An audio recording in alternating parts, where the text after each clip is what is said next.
Kumusta po kayo mga kababayan at kalingap? Magandang buhay po. Analisa Reality Vlog. Ito po, babalik muli. Sandali lang mo ako magbibigay sa inyo ng aking reaksyon at opinion po. Napanood ko yung isang reaksyon din po ni Ma'am Bupil, no? Nandun sa kanya, ang kabuuan nito na kinuha kong resibo. Meron po tayong short clip na ipi-play mamaya.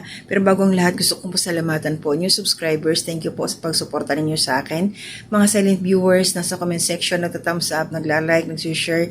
Salamat po sa panonood ninyo mga silent viewers at sa hindi po ninyo pag-skip ng ads. Maraming salamat din po. At of course, Kuya Bal Santos Matubang, at Edna Vlogs, Kalingap Project, Tapia Matubang, lahat po ng reactionist dito po sa Kalingap na nagre-reaction in favor po kila Kuya Bal sa Kalingap Tahanan. Suportahan po natin. Ganon din po yung mga charity vloggers. Ayan, na nandyan po, na nakasuporta syempre sa ating founder, kila Kuya Bal. So ito ho, may resibo po tayo, panonoorin ho natin.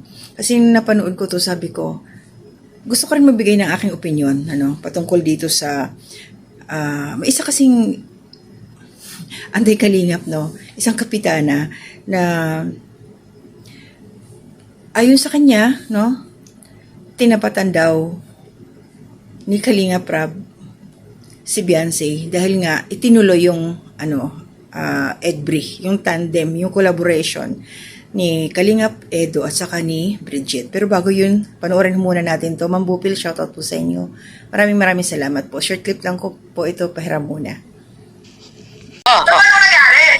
Itinuloy pa rin nila yung Bridget. Ilang taon na ba si Bridget, guys? Wala kang pakialam doon. Nagsalita man si Kalingap Rab na hindi na ilalove team. So, balit kung nagbago ang kanya pa siya. At ito naman ay gusto din ni Edo na siya ay may love team. Labas tayo. Hindi iyan issue. Pero kung gagawan mo ng issue, chismosa ang labas natin. Wala tayong pakialam. Ha? Wala sino naman. Pakialam, opinion mo, sige. Bakit nasabi mo ni Kalingap Rab ay hindi na ilalab din sa Edo? Bakit nagbago? Bakit ini-push? Wala kang pakialam. Labas tayo. Kung nagbago ang pasya, okay. Sa pag sinabi na daw, sige, pwede pa ako ilaptin. Ano magagawa natin? So, ang tanong nga, bakit nga? Inuungkat-ungkat mo to. Bakit pinasok mo? Nireaksyonan mo? Kung nalabtin man sa Edo, bakit? Ano problema? Hindi naman problema yan. Di ba ilabtin man yan o hindi? Dahil wala naman nakalabtin sa Edo. Kung pangahawakan mo yung sinabi ni Kalingap Rab, ay sabi ni Kalingap Rab, hindi na pwede ilabtin. Wala tayong pakialam. Kung nagbagong isip. Okay? Okay, ilang taon na ba si Bridget? Ilang taon na rin sa igit? O si Bridget? Mahirap mabigasin ang Bridget. Nabigas mo nga eh. O, di ba?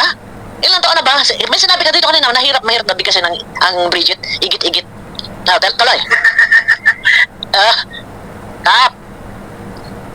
Alam mo, nakikita ko, gumagawa-gawa ka ng mga kwento-kwento, ha? Yung sinabi mo, gusto lang ipamukha, ha? Kay Beyonce, ha? Diba? So, mga ano talaga, ibig sabihin, doon mo na talaga makikita na Nano? may mga Nano? talaga, may mga intention. Nano? May mga intention. Intention Nano, ito.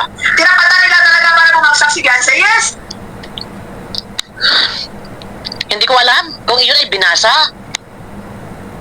Tinapatan talaga nila para ibagsak si Beyonce. Binasa ba? O nanggaling sa bibig niya? Pero ang sabi niya, yes! So tinapatan para ibagsak si Beyonce. Ito yun eh. Yung isip nyo kasi, masyadong madumi. Ato kayo sa negative. So ayun po mga kababayan at kalingap, yung resibo ho natin para dito sa aking bibigyan ng opinion. So in general po, para sa akin yung nagsasalita doon, isa po yung anti-kalingap, na pabor po siya doon kay TQ, So sa aking pangunawa, dahil nga naituloy ang collaboration, ang tandem 2 times na nung ni Kalingap Edo at saka ni Bridget, So baka mamaya ang ina-expect neto, dahil nga may nakaraang live si Kalingap Rab na nabanggit doon na hindi na magkakaroon ng collab team o kaano man si Kalingap Edo, kasi nga nasa stage na siya na kailangan, kung mayroon man itutuhanan na, kumbaga in real life na, hindi na love team, kailangan mag-asawa na. Pero syempre, kung nagbago man yung naging desisyon, so, ako po'y pabor dun sa mga sinabi ni Ma'am Bupil, So kung wala tayong pakialam doon, kung nagbago man yung desisyon ni Kalingap Rab, siguro ayun, nag-usap-usap sila, pumayag si Kalingap Edo at alam naman ho natin may mga previous po kasi mga vlog si Bridget, si Kalingap Rab kay Bridget, na open siya na magkaroon ng katandem, kalabdim. Kasi, para sa akin, dito, yan, pumayag si Kalingap Edo, 2 times na nga. So, gusto niyang masuportahan din, makatulong kay Bridget, kasi nag-aaral yung bata eh. Mas maganda nga yung ganito eh, nakita natin yung, yung aura ngayon ni Kalingap Edo.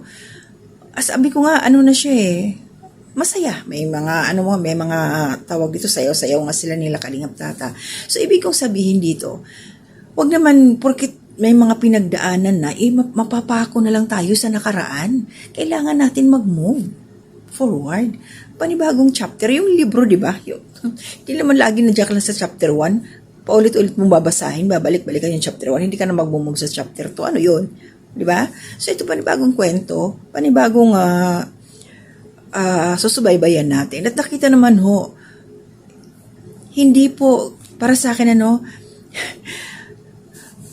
huwag niyo sasabihin po, Madam Kapitana, na parang pinalalabas niyo dyan na sinadya ni Kalingap Rab. Anong sinasabi niya? Tinapatan daw si Beyonce para, anong tawag dito? Para ibagsak. Pambira. Pag sinabi kasing tinapatan si Beyonce para ibagsak, bakit? Ano ba si Beyonce? Ba? Meron ba siyang katandem ngayon para sabihin tinapatan? At saka isa pa, wala na sila. Tapos na, close book na yung EDSI. Nandito na tayo sa EDBRI. So, paano mo sasabihin, Madam, na tinapatan? Wala naman siyang ginagawang kaganapan ngayon. Diba? Ilang linggo nang walang upload. So, at saka isa pa, wala pong magiging katapat ang inyong Beyonce. Hindi po niya katapat si Bridget. Tandaan niyo po yan, Ma'am, Kapitana.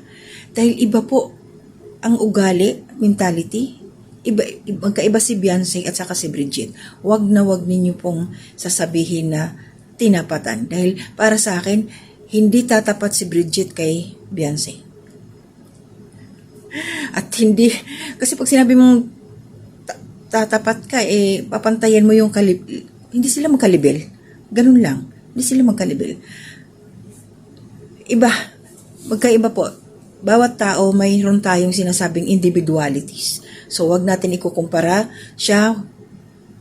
No comparison. So, basta, para sa akin, hindi yun itinapat. Kasi walang katapat-tapat kay Beyonce. No? Ano bang pwede itapat sa kanya? Itatapat? Nagpatulpo siya? Pinatulpo niya yung taong nakatulong sa kanya? Pwede ba yun? So, nakakaya naman tapatan yung mga ganon. Diba? Pasensya na, no? So, ako kasi ayoko yung ikukumpara, no? May isang sitwasyon tapos ikukumpara mo ng ganito. Magkaiba po yung kwento ng buhay, magkakaiba po yung istorya, bawat mga nangyayari sa bawat tao, magkakaiba po. Grabe. Para sa akin, iba si Bridget. No? May laman to, no? Nakikita naman natin sa tuwing nag-uusap sila, Kalingap Rab, dyan sila Kalingap Edo, iba. Siya, direct to the point, magsalita. Kita mo yung napansin nyo yung kumakain sila, na nagsasalita si Kalingap Edo, tapos hindi marinig ni Bridget. Talagang sinabi niya, ang hina kasi ng boses mo, kaya hindi kita marinig, so inulat yun. So at least sinasabi niya, naalala ko tuloy, meron pala sa comment, sinabi na ako, mahina daw yung boses ko. Pasensya na kayo kasi dito may, mahirap na maglakas ng boses, at saka, yan nyo po, pag ako nakabakasyon, bibili po ako ng mic sa Pilipinas. Kasi dito hindi ako makaporma, no? Bibili po ako ng mic para wala kasi akong mic. Baka mamaya itong aking ginagamit na cellphone ang may problema, yung speaker niya kasi luma po ito no? Yung ginagamit ko na pag-recording. So yun nga, balik tayo. So, ayan, para sa akin hindi maganda yung sasabihin tinapatan. Wala akong katapat-tapat. At saka wag po kayong mag-alala dahil bagsak na po si Beyonce. Wala na hong ikakababagsak pa. Real talk po tayo. No? Bagsak na siya. Wala na. Dahil nga, iniwan niya yung puno, nahitik sa bunga. Alam niyo yung kanta ni Kuya Bal? Pumunta siya doon sa instant. Kumbaga, nandoon siya sa walang ugat. Nakita niya, may mga bunga, maraming pera, ganon, puro pera Hindi niya alam na pag naubos na yung pera, wala palang ugat, no? Di wala na, bagsak na. Alam niyo yung punong malago lang yung kanyang healthy, tingnan yung dahon, pero kung bubuksan ninyo sa ilalim, yung ugat bulok na pala, walang laman, no? So yun ang kanta ni Kuya Bal. So wala na po. Para sa akin, yung nakikita ko sa ni Beyonce, wala. Bagsak na talaga siya sa kanyang YouTube channel. Hindi ko alam kung anong, siguro dahil estudyante ngayon, busy. Pero para sa akin, marami siyang sinayang sa Kalingap, no? Kasi kung hindi siya umalis sa Kalingap, baka maya, tuloy-tuloy, maraming sumusuporta sa kanya, no? One time lang naman first and second time lang naman yung kanyang live na namukadkad ng ganon kadami. So ito ngayon, tuloy-tuloy po natin suportahan ang Edbri, no? Sakit sa mata talaga to para sa kanila. Hindi nila kasi matanggap na maging happy muli si Kalingap Edo, at hindi nila rin siguro matanggap na ang bagong kakulab ngayon ni Kalingap Edo is may talino, may isip, maganda, ano? Basta nandoon na lahat. Sana Bridget talaga, huwag kang magbabago ng ugali, no? Huwag sana lalaki yung ulo mo. Huwag kang aangat sa lupa. Huwag kang maging mayabang, huwag kang yumabang. Maintain kung gaano ka nakilala namin simula umpisa. Kauna-unahan, naumpisan ko talaga to, napanood ko siya nung unang pinuntahan to doon nila Kalingap Rab, no? Kaya ito, tuloy-tuloy natin tutulungan yung batang to. Hindi man tayo makabigay ng pinansyal, no? Yung panunuorin lang natin yung kanyang video, mga video ni Kalingap Rab, i-share natin. Malaking bagay po yun para sa bata na to, no? Raketista to Marami siyang alam. Kaya nakakatuwa. So, inspirasyon, yung mga ganitong, hindi lang siya maganda, matalino, no? So, masipag. So, yun lang mga Kalingap, tuloy-tuloy lang ho natin suportahan si Bridget, no? Pag meron kayong nabasa o napanood na mga komento, ano nyo po, ipaalam nyo lang ho sa amin. Kasi kami ho, medyo hindi naman ho, kung sino lang ho umuuna natin makapagbalita, no? Share lang po tayo. Pwede po kayo mag-post pala dito sa aking YouTube channel. Para siyang Facebook, punta lang po kayo dun sa community. Pwede po kayo mag-post. Basta wag lang po mga below the belt, para mababasa ko na rin. Sa community po, pasok lang ho kayo. Makakapag-post po kayo doon lahat ng mga nanonood sa akin. Pwede po, welcome ho kayo. No?